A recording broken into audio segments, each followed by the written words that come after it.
जो बातें आदि कभी वाल्मीकि जी नहीं बता पाए, गोस्वामी तुलसीदास जी नहीं बता पाए, वो बातें आदि पुरुष के फिल्म मेकर और उसके लेखक ने बता दिया। ऐसी ऐसी लॉजिकल बातें घुसेड़ के रख दी हैं कि बस ये लगता है कि फिल्म बनाई क्यों। भाई इसकी डायलॉग के बारे में, बीएफएक्स के बारे में, इसके साइंस के बारे में बहुत सारी बातें हो चुकी हैं और हो रही हैं। विरोध लगातार बढ़ता जा रहा है। फिल्मकारों की बेशर्मी ये है कि वो पहले कहते थे कि मूर्ख लोग विरोध कर रहे हैं, अब कहते हैं कि चलो हम वो संवाद हटा देंगे। अरे भाई आपत्तिजनक चीजें हटाना शुरू करोगे ना आप, तो आपकी फिल्म कहाँ रहेगी।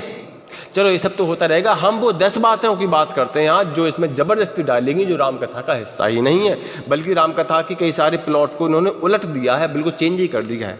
तो पहली चीज तो ये कि इन्होंने रावण को पुष्पक विमानी गायब कर दिया और उसको एक बड़ा सा चमगादड़ पकड़ा दिया।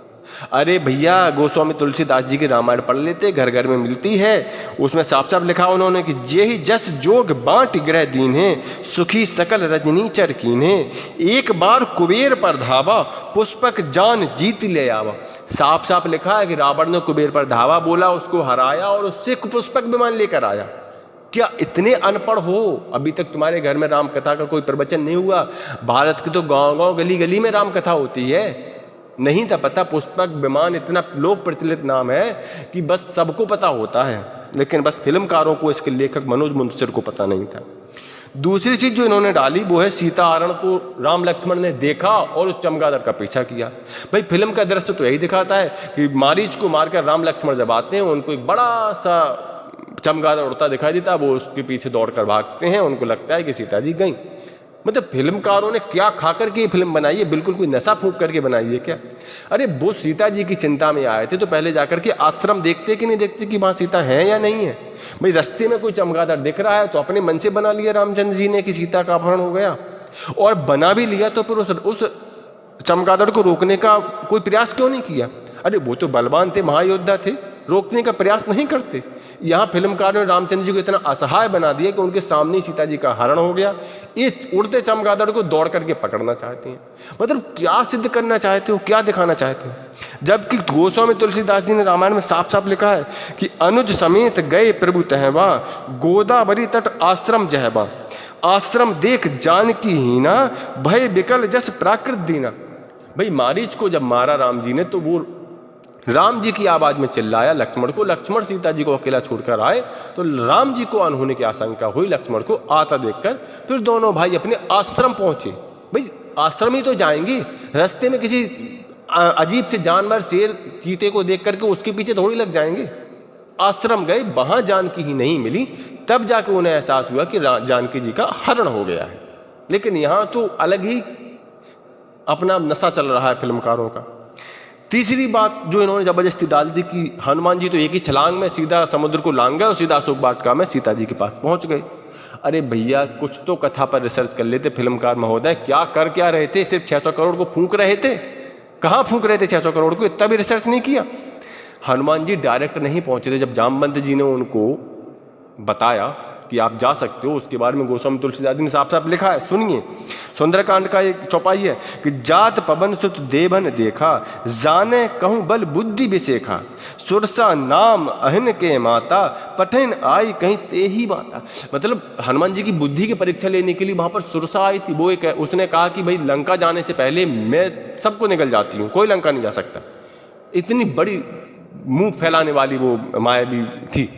हनुमान जी बोले ठीक है, अगर आपकी मर्यादा यही है कि आप निकल जाओ तो मुझे निकल जाओ। पर हनुमान जी ने बहुत विशाल का रूप धरा, सुरसा जी बहुत विशाल का रूप धर लिया।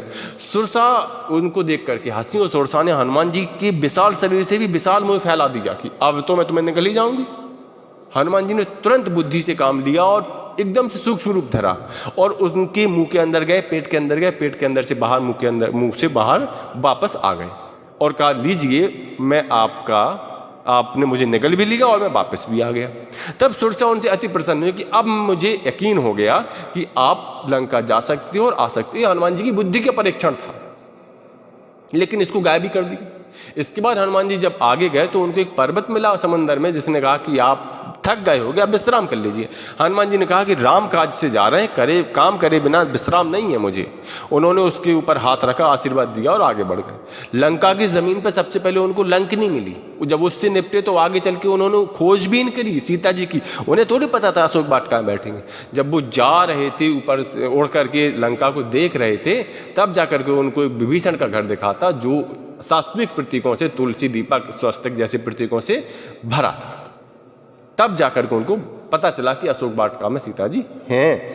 लेकिन यहाँ तो बस फिल्मकारों ने अलग ही तरह का प्लॉट रच दिया है। और जब वो वही लंका देख लीजिए, जो 5वां पॉइंट जबरदस्ती घुसेड़ा वो है लंका।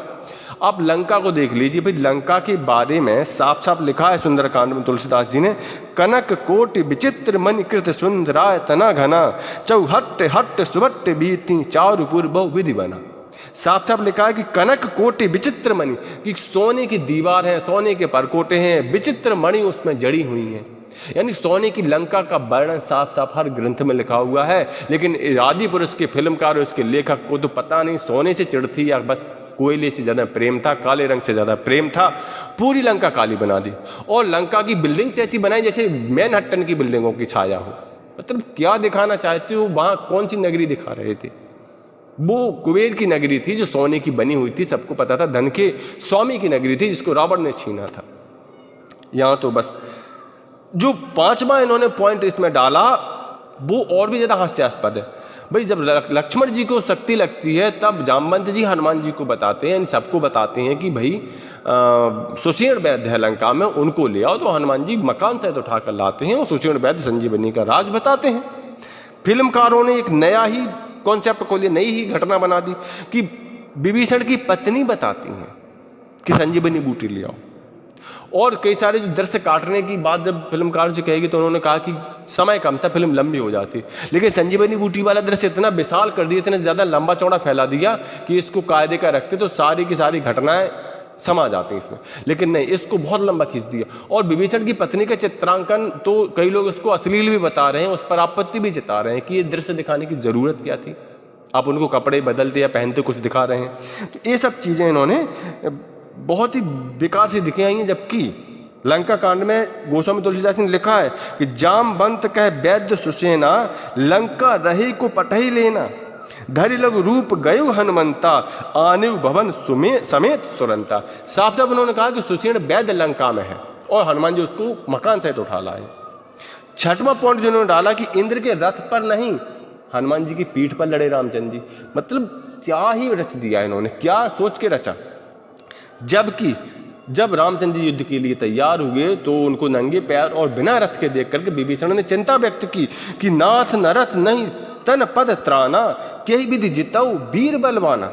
ये बात जब देवताओं ने भी सुनी, इंद्र को भी पता चली, तब गोस्वामी तुलसीदास ने लंका कांड में ये भी लिखा है कि देवताओं ने भी क्या कि देवन प्रभु पया दे देखा, उपजा और अति क्षोभ विशेखा, सुरपति निज रथ तुरंत पठावा, हरस सहित मातली ले आवा। देवराज इंद्र ने अपने सारथी को भेजा, मातली जिसका नाम था, अपना रथ भेजा प्रभु श्री राम के लिए कि आप इस पर लड़िए।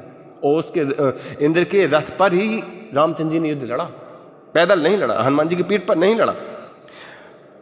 आदि कवि वाल्मीकि और तुलसीदास जी भी जो बात नहीं बता पाए वो ये कि रावण था वो एक बेल्टर था, आंखों में चश्मा लगा करके अपनी तलवार ठोकता था हथौड़े से। ये की पॉइंट 7वां पॉइंट। 8वां पॉइंट है कि जो रावण था ना वो इतना भयानक था कि एनाकोंडा जैसे विशाल सांपों से मसाज कर, मतलब क्या ही यार इसमें हास्य व्यंग रच दिया। ना तो ये हास्य है, ना व्यंग है, ना कोई सेंस। मतलब क्या दिखाना चाहते हो इसमें? सांपों से मसाज कौन कराता यार। जो 9वां इन्होंने पॉइंट अपना जबरदस्ती डाला है वो डाला है कि मेघनाथ और रावण ने एक माया रची, माया रच करके सीता जी को ले आए युद्ध भूमि में और वहां पर सीता जी की गर्दन पे तलवार भी रख दी। मतलब कुछ भी अपने मन से बना दोगे, यहाँ से वहां से उठा के कुछ 2-4 फिल्में इधर उधर के देख के सब एक साथ डाल दिया। और 10वां जो पॉइंट है वो पॉइंट नहीं है, वो पूरी फिल्म का पूरा ब्लैक साइड है। भाई पूरी फिल्म में रामचंद्र जी चमगादड़ों से लड़ते रहे। भाई बालकांड में गोस्वामी तुलसीदास ने माना कि लिखा है, एक चौपाई लिखी है कि राम जन्म के हेतु अनेका, परम विचित्र एकता एका।